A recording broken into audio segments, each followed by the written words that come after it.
This is the Ace Founder Podcast. Welcome to the show, Harshini. It's an absolute pleasure having you on today. Thank you, Zavi. Thank you for inviting me, and it's a pleasure to be in the same room with you. It is, and I am so looking forward to what we're going to be talking about today because I've been chatting to a lot of cyber guys, cyber experts, I should say, on the show, and I've been learning so much in the process, and especially in this new world of AI and everything going on around tech these days. I am looking forward to it, and I'm sure you have some gems to share with our audience today. Well, before we do that, I always like to kick off by allowing my guests to introduce themselves. Could you tell us a little bit about yourself, your background, and how you got into the world of cybersecurity? Yeah, sure. So my name is Harshini Carey. So I worked in the cyber information security industry for 25 years. How I fell into cyber was, actually I was a proper geek doing network, servers, etc. And I was a curious, irritating kid who always wanted to learn things. So cyber came in when I was young, and I kind of discovered there's a lot more to do. So that's how I fell into cybersecurity. And I set up my own business in 2020 called HTP Consultancy, and now it's under the bigger name, the Huge Tech. And I have a business I'm building, which I don't want to share right now. It's okay. Have to keep secrets in cybersecurity. Yeah. Until it's ready to for lunch, 100%. I like just out of curiosity. I know you started up as HGB Consultancy, and now it's a bigger company called Huge Tech. Just without diving too much or sharing too much, why the change? So I'm always been a visionary. Maybe it's because I'm slightly neurodiverse, so I always see the bigger picture that a lot of people may not see it. So I want to go big, and I thought it's best to sort of have a better. And also, Hugen is quantum. It's a scientist that people don't talk about that often. So I thought that's a good name. I like so name after the Dutch Hugen. I see. That's So so yeah. cool. Oh, that's so cool.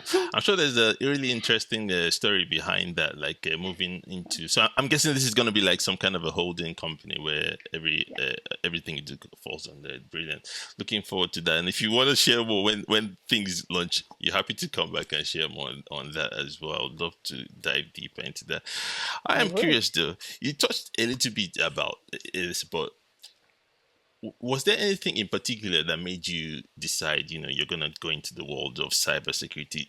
Did you have like an aha moment or something like that? So I think we all, whether we like it or not, psychologically we are shaped from our experience and what's around us, right? It's from childhood to, until we are teenagers, we sort of evolves around what we see and what we experience. So I grew up in a war since I was 5. So I always had this desire to protect people.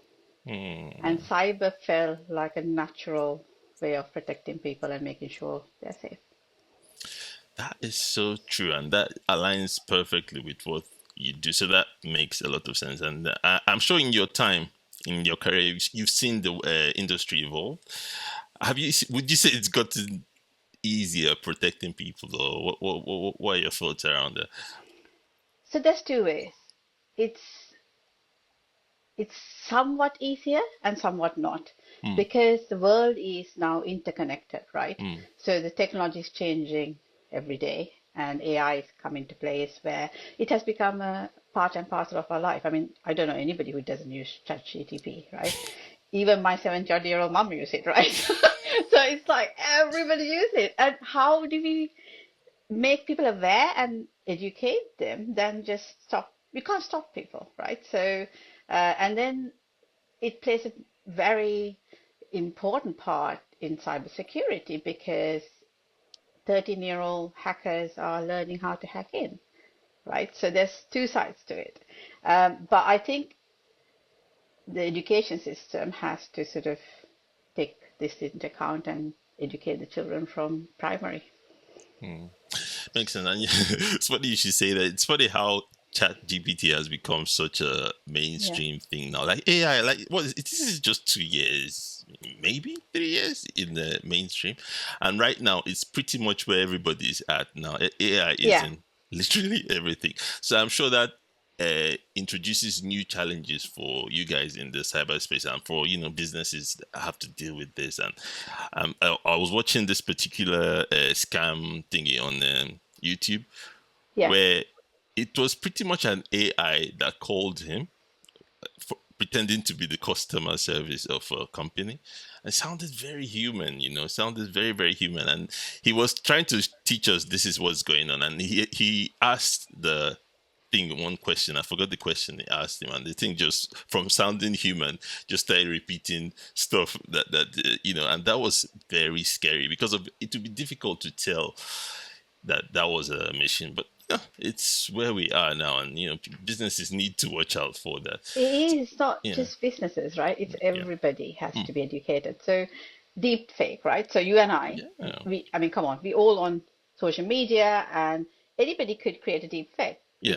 Anybody can use your voice, your Yeah. face, and then create meetings, Yeah. right? So it has come to a stage where it become very almost very, it follows your mannerism, the way you speak, your language. So how do we sort of know whether it's you or a deep fake? So that's where I think where edu the educating and training people is quite quite important because it's hard. So true. Speaking of education, is that what you do or was that what you did at the consultancy, or is that part of your role at the consultancy? It is part, but Okay. mine is mainly to simplify the whole cybersecurity Mm, process, right? I okay. find, I'm so sorry to say this, I find that people love to make it very complex because then they can keep their job, right? So, and it's like people love to scaremonger. They're like, Yeah. oh, you must have this, you must. I mean, Yeah. why would you do that?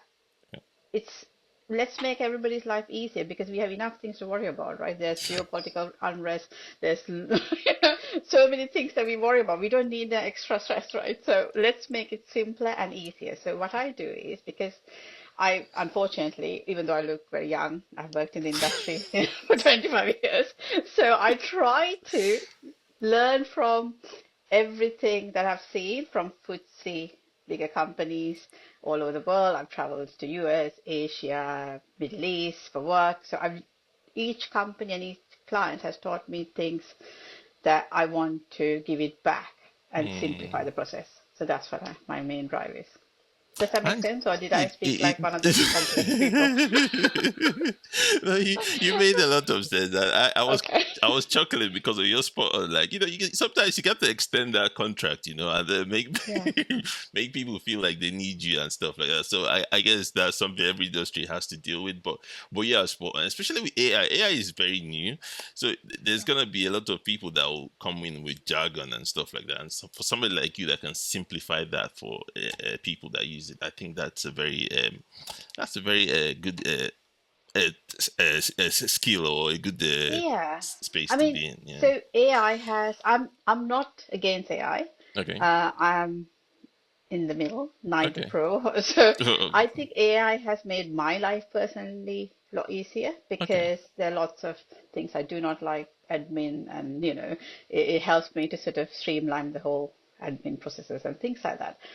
So what I have seen is when I work with lots of other startups and other scale-ups, that AI have enabled them to sort of um, create things that which they wouldn't have been able to create at Mm. all because they had this idea, but they wouldn't have the skill set or the money to take it to the next level. But AI has enabled that. But the scary or the unknown side of AI is there are lots of blind spots in AI that people don't understand because it's all interconnected. There'll be APIs which connected, which Mm. could have security threats that people don't often see, or even GitHub, which Mm. people use it as a repository, but there could be lots of codes which are quite dangerous and not secured. So that's where I think we need to sort of help people and make them understand. You are spot on, and I never considered that, because you're right. There's a lot of stuff in the background where Yeah. leakages and flaws could go on, and you wouldn't even know, but you're using this tool and stuff like that. That is very, very interesting. Speaking of, then, I'm always curious. What kind of clients you talked about tech startups there? What kind of clients do you Yeah. typically work with and is So this when something you help them do? Yeah. yeah, so when I started it, it was predominantly just recommendation. So my very first client was a social media company in San Okay. Francisco. And I learned something from them. As I said, I learn every day something. So they're a bunch of highly intelligent, very smart bunch of people who are developers, and some of them come from ex-IBM, or Google, big companies, but they didn't think about the cyber when they're building it. Hmm. So cyber didn't, when they're building the foundation, it never occurred to them. And then they'll come through, it's like building, right? So if the foundation is not strong enough, then the building will collapse. And they come halfway and they realize, oh, now we need cyber, right? So then that's where I came in and I helped the board. But I came from the corporate. I used to work for a very big FTSE. And then when I joined, I had the suit on, and all these guys are in their hoodies. They are all like really into the music. And I was like, oh God, I don't fit in here. So I had to go back and change into, so they can relate to me. Does that make sense? So I had to wear a Okay. t-shirt, and then we could connect, because otherwise they'll think that this is that crazy, like the So, yeah. lady who tried to tell us what to do. So That's so funny because it's like two different worlds, isn't it? There's yeah, some guys in t-shirts and you with your suit and tie. yeah, it was so Yeah. awkward, but it's also very humbling experience, because I mean, as I said, they're extremely intelligent, but I learned so much from them, how to sort of now explain cyber in a simply and Mm, fun way. I So I see. use jargons that they understand instead of what I want them to learn. Mm. Very, very interesting. I am curious. I know we have to be careful what we reveal, Yeah, but yeah. do you does that mean then you need to know the infrastructure side of things, as in you get technical with these guys, or are you sitting on the top level? Yeah, so board level was where I was helping, but then Okay. I also went to, I'm one of those people, I have this really bad habit of talking to everybody. So I like to go talk to people. I like to get to know the network team. I like to Uh, get to know the developers. And then I could understand where the core problem Problem. starts, right? So I used to go to the local, not pub, the bar, and have a few beers with them. And then then they become more sort of comfortable in sharing. Sharing So stuff. Yeah. it was with this particular company, it just felt that they didn't want someone to come and tell them what to do. They want someone to work Mm. around them, Ah, work with them, alongside with them, so their life become easier. mm. That's very interesting. And I guess there had to be, like you said, they didn't think about cyber while building their solution. What do you typically find? Is this something you typically find in the industry that is common in the industry, or is that It is. was that So one of okay? it gets more complicated with mergers and acquisitions, right? Mm, Often companies, especially in the tech or the biotech industry, which I'm helping, they acquire many companies, right? So mm, then they inherit, obviously, the other company's infrastructure, other company's software. I see. So then how do you sort of merge and make sure that they're all secured, is where it's like a spaghetti bowl, right? So how do you take each spaghetti out, is where the complexity starts. And it gets more complicated with artificial intelligence in place. So I think the best way to make anybody's life easier, because I've done merger and acquisition as well for years. So you need to sort of sit and figure out how you could, because often it's two different cultures, Mm, right, merging together. So I'm born and bred in Sri Lanka, and I'm living in England. So I have to be adjusted. Do you understand? It's kind of like that's how yeah. you have to think of from the mergers and acquisition So, perspective. yeah. How do you integrate these two together Yeah. and find a common ground. That must be super challenging because it's two different. It's like a marriage of two different people. Yeah. Wow.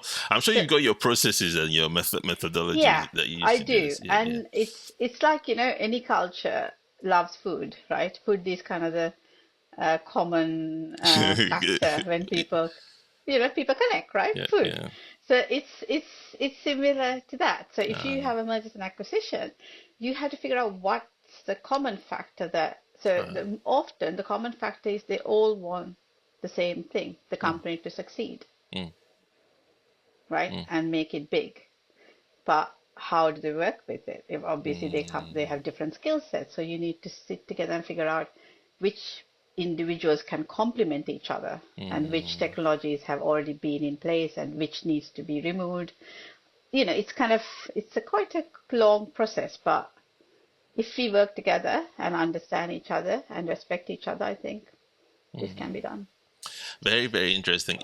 I'm guessing this. It sounded more. The more I speak to you, it sounded like you're like some kind of a detective, cyber security It's not just detective, and I Yeah. think as a female, so I'll be very honest. So my company, I set it up by pure frustration because I was getting really frustrated with individuals who, hardly any women in the industry, right? So when Yeah. I joined, I was one of the few females in the industry. Forget about being colored. I used to be ignored for Everything. every meeting, and there came to a point where I thought, you know what? I see the world in a different way. I see people when they get hacked, it's the most stressful situation for them, right? Because your whole company can go down, your Yeah. reputation goes down, and if you're a FTSE company, your share price goes down, and it can destroy your company, and it's extremely stressful situation, right? So the first thing we need to understand is the empathy, where we feel we need to support them, Mm, not tell them off. Oh, but why didn't you do this? Why didn't you mm, have this framework? It's no point. So that's where I kind of felt like it was lacking in the industry because often mm. everybody likes to tell people, I'm sorry to use this word, mansplain. Uh, Good. People love it. Yeah. This industry, people, Yeah. there are so many. I mean, I don't think I have enough hair to count the amount of time I've been mansplained in this industry. But yeah, so they love to do Oh, that to the goodness. clients. Oh, sweet Jesus Christ. Even when they're paying you for this, they also want to tell you what to do at the same So I time. was like, I had enough years of listening to it. Yeah. I need to start something and make the life easier for people. Yeah. Very interesting. I'm guessing that that initial, like you said, that finding common ground stage, or what Yeah. you call that investigation stage. I'm guessing that's a big part of what you do then before you move on to the next step. Yeah. Oh, okay. All right. Yes. Brilliant. Awesome. Awesome. Oh, okay. In that case, yeah, I'm guessing like when do companies then need somebody like you? Is it like what would trigger like a company to be like, you know what, we need to get a cyber expert now? So any stage, I Okay. would normally recommend if you're at an early startup, early startup stage where you're looking, say you have an artificial intelligence product or you have anything like from little cafes, they take payments. You need to have someone's help to understand whether you're following the right process. So Mm, it could be even sensitive data. So recently I met this wonderful founder. She created this amazing biotech AI technology, but she really doesn't understand that you're actually gathering patient data. mm, And these are very sensitive data. And if she's going to go global, like US, she needs to be adhered to HIPAA.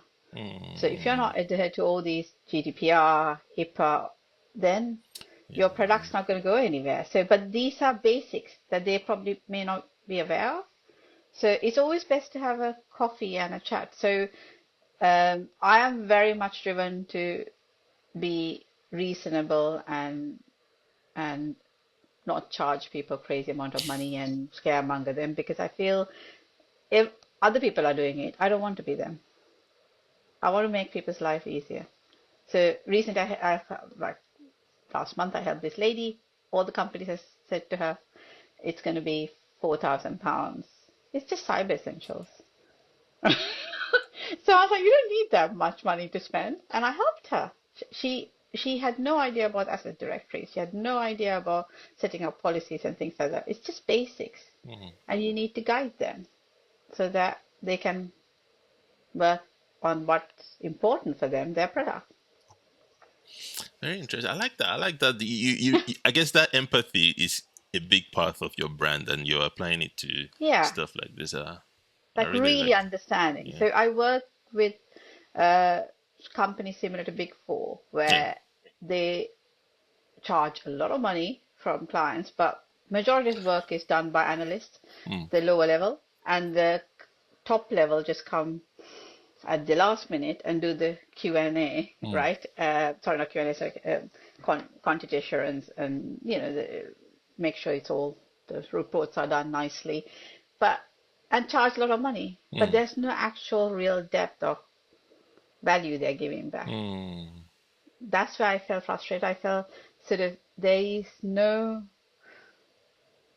because I have broken things and I have real life experience, and I know reports and software does not show you the bigger picture. Only if you break things you will figure it out. So when you make Lego, right? If you don't create things using your creativity, then you don't figure out how to make I don't know, maybe a Star Wars ship, or you would know, right? Yeah. Yeah, I know what you mean. Sometimes you just need to get your hands dirty Yeah. yeah, I know exactly what you mean. Oh, awesome. All right then. As we come, closer to the Yeah. end here, I always like to know what's something happening right now in cyberspace Oh, that you think that you think people are not talking enough about. okay. Yeah. I also have geopolitical risk experience, right? So Okay. this is the area where people really don't understand the actual interconnection between cybersecurity and geopolitical risk. Only a handful would be able to figure it out, like the government organizations or the FBI or GCHQ, etc. But other people also need to be aware, because this is going to cause an impact in your organizations, whether it's whether it's your supply chain, whether it's your third parties. So I think that's an area that I think we need people to understand how these risks can affect their whole business. So, for example, now what's happening right now, there's hardly any supply of petrol, or that would affect people, because not just petrol, right? They're expecting goods as well. So everything has like an interconnection. Does that make sense? It Fair? does. It does. And when people talk about cyber, they tend to think it's just software related. They don't see how it could affect your food or your petrol, like stuff like that. Yeah. So, for example, I'm going to give a very quick example. Say I'm a manufacturer, right? I need to buy. Let's be realistic. So I make clothes, right? I need to buy this material, and it's in the other part of the world, in Asia. But because of the whole shipping problems, I can't get it. So I find someone within Europe. I don't, because I'm desperate. I don't do right due diligence checks. I don't do right. Normally, I would run lots of these checks before you onboard a supplier. But because of desperation, I just look at the best supplier, cheaper supplier, and go ahead with them. But they may not be vetted properly for credit checks, so they may be crooks. They'll take my money and may not even Deliver. deliver the product. That is so true, and that's something you need to watch out for as well. Yeah.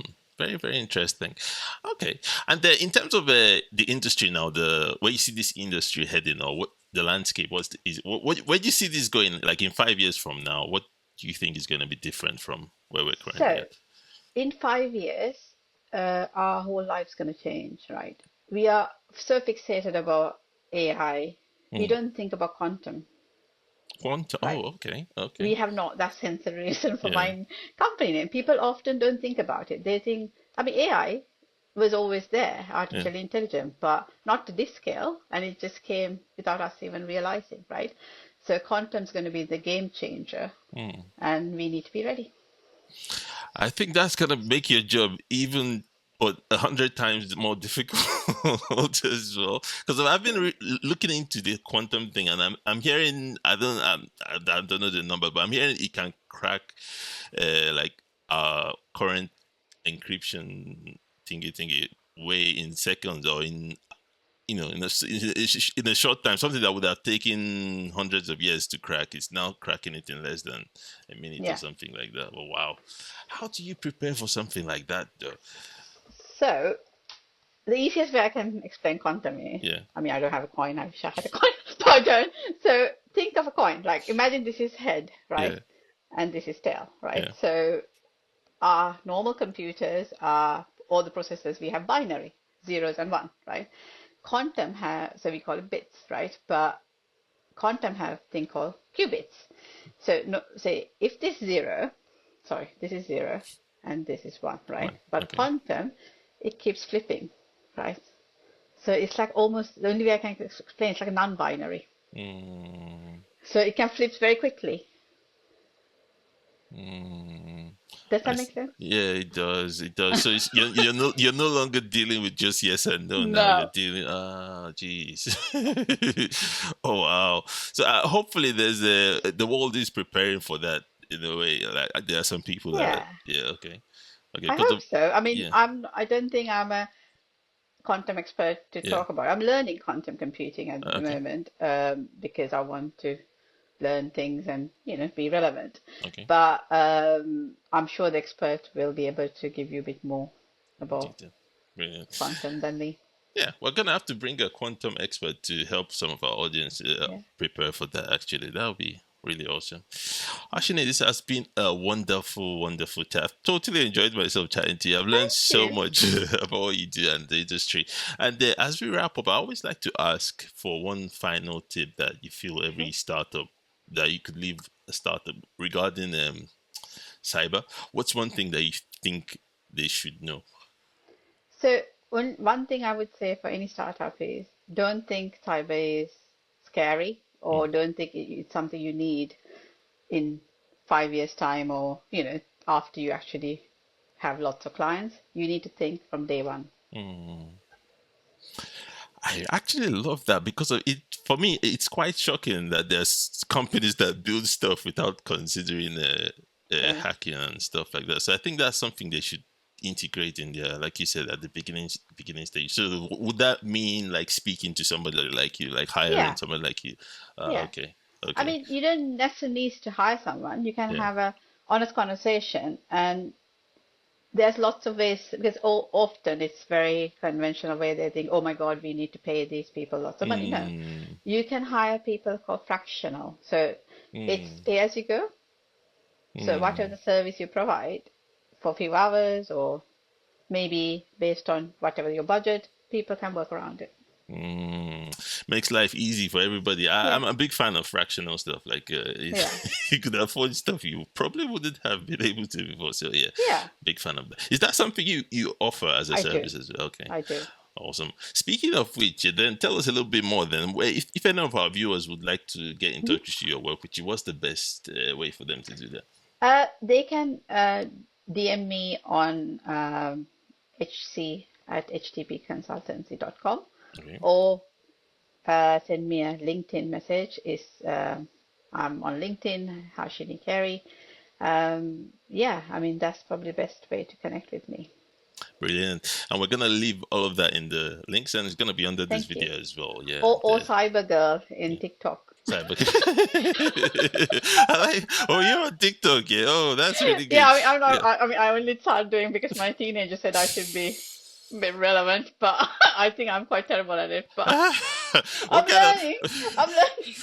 So I initially went as Cyber Girl in the ring. Now I'm Okay. kind of changing it Okay. because I love Boney and I thought, oh, I want to call it Cyber Girl in the ring. Oh, that's so cool. Are you doing any dances there? Or is it, Yeah, I is love music, so music makes me happy, right? So I Oh, want okay. cyber to make people happy, not Yeah. stressed and anxious. Very necessary in this space. Yeah. So yeah, brilliant. We're gonna later. You said the link. We're gonna include that as well for people Thank to go you. check you out on TikTok.